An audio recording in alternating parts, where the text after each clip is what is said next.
មិនតបមិនតកុំថារួចខ្លួនអតីតសង្សានីជើមសេងសុខីមសម្រាប់ដាក់ពាក្យបណ្ដឹងលើតារាស្រីម្នាក់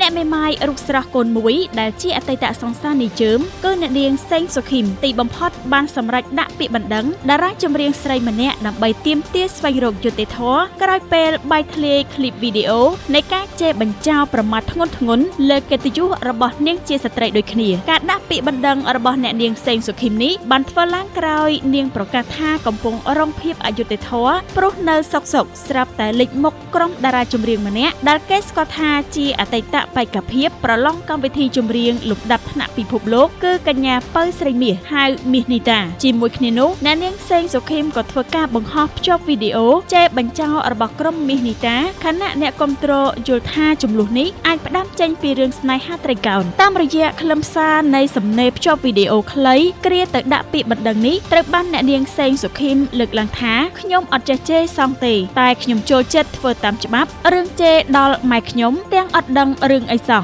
ហើយអត់ដឹងខុសទៀតនិយាយជាមួយខ្ញុំផ្សេងនិយាយជាមួយគេផ្សេងតាមអត់ទាន់អ្នកនាងសេងសុខីមនិយាយបន្តថាសម្ដេចពុកនិងជំទាវម៉ែហ៊ុនស៊ីណាតប្រដៅកូនចៅខ្មែរថាប្រទេសមានច្បាប់គ្រួសារមានវិន័យធ្វើជាតារាត្រូវធ្វើជាគំរូល្អនាំបទពិសោធន៍ថ្មីល្អចែករំលែកដល់អ្នកគាំទ្រនរណាពូកែនិយាយអុចអាលគេជេរគេអីមើលវីដេអូនេះទៅថាជេរគេហើយគេអត់ជេរត